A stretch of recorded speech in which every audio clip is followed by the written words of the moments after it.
Good morning, friends. Thank you so much for joining me here today. Democratic lawmakers are struggling to get Biden's legislative agenda passed through Congress. Senators are trying to figure out new ways to help the U.S. economy recover from this. Welcome back to my channel, friends. This is today's fourth stimulus check update and daily news report. I post several times a day to bring you up to date on the latest stimulus news and information. Please make sure that you are subscribed to my channel. Democrats are facing a daunting stretch as the party struggles to get beyond internal battles to win approval of President Biden's agenda and deal with other crises that have effectively been punted to the Christmas season. Democrats are entering the home stretch of the year with four big priorities: funding the government, raising the debt ceiling, and passing both the bipartisan infrastructure bill and the sweeping social spending measure. It is a stretch that could make or break President Biden's agenda and will surely set up the battle for next year's midterm elections. Senator Dick Durbin, the number 2 Senate Democrat, said about the current dynamic within the caucus: "There is a lot of stress being felt, or a lot of things at stake in terms of causes that many of us fought for a lifetime." So friends, what are your thoughts on President Biden's agenda and Democratic priorities? Please leave your thoughts in the comment section below. The great tension between Democrats, including moderates versus progressives, the Senate versus the House, and the moderate versus leadership, are increasingly boiling over. That includes a days-long shadowboxing match between Senate Budget Committee Chairman Bernie Sanders and centrist Senator Joe Manchin over Biden's social spending measure. Parliamentary Assembly, all of you, for this wonderful award, which I will display with great pride in the Speaker's office in the Capitol as a constant reminder and inspiration of the work that you do and the importance of parliaments in the work of security, economy, governance, the issues that brought us here today. I'm honored to receive it from you, Mr. Chairman, Mr. President. Mr. President has a nice ring to it, because of your great leadership on foreign policy and security for so many years in the Congress, of course recognized by your colleagues here, but also in the House of Representatives. I want you to know how respected his voice is in the Congress.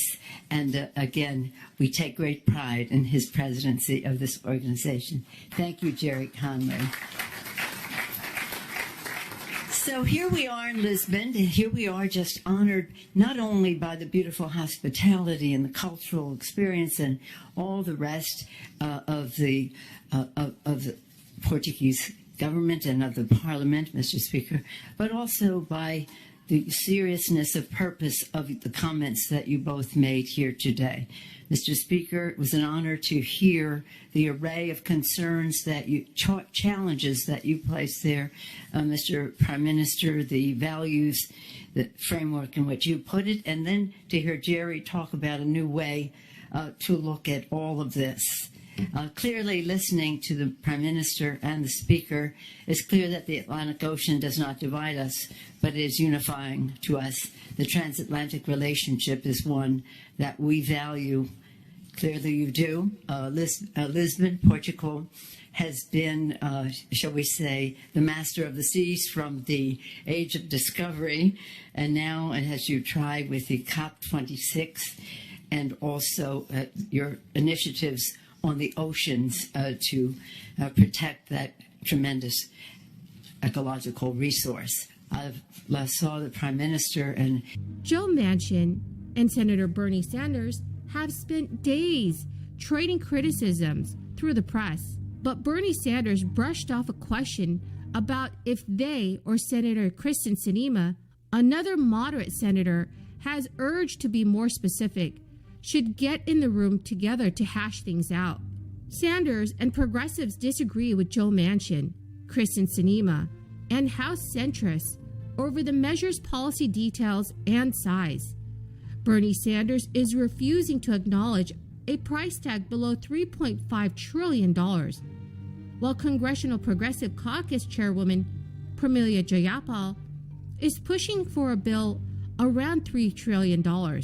That is significantly higher than Joe Manchin's top line of $1.5 trillion, or the roughly $2 trillion range floated by the White House.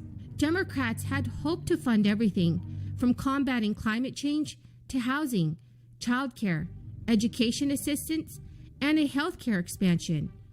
But as the top line slips, they will need to think about investing heavily in a smaller number of programs, or keeping their expansive wish lists but taking more incremental approaches across the board.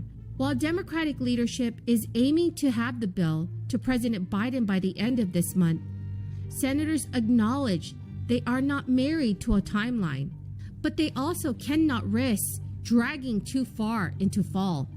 If they cannot pass a bipartisan infrastructure bill by the end of October, they will need to pass another short-term highways extension and the scheduling of the other must-pass bills, including an annual defense policy bill, have also been in limbo as Democrats try to figure out when they'll bring their two-part spending package to the floor. They also risk running directly into round 2 of their fight over the debt ceiling and funding for the government. The U.S. Treasury estimates that the $480 billion debt hike, which is expected to pass the House and Treasury, will extend the nation's borrowing limit until roughly the same time. Friends, the key word for this video is cloud. If you would like to enter this coming Friday's Walmart gift card giveaways, please make sure that you are subscribed to my channel, like this video, and please comment below the keyword. Thank you so much, friends. Senate Minority Leader Mitch McConnell, who has faced criticism from his own members for proposing the short-term debt hike, vowed in a phone call and letter to President Biden that Republicans will not help raise the debt ceiling in December. He also railed against Chuck Schumer's speech, saying that Democrat senators' tantrum had poisoned the well with GOP senators. If Republicans do not blink, congressional Democrats will have limited options, and it could lead to pressure on Joe Manchin and Kyrsten Sinema, to create a carve-out from the legislative filibuster. But asked about the looming end-of-the-year showdown, Joe Manchin said that creating a carve-out from the filibuster is already off the table for him.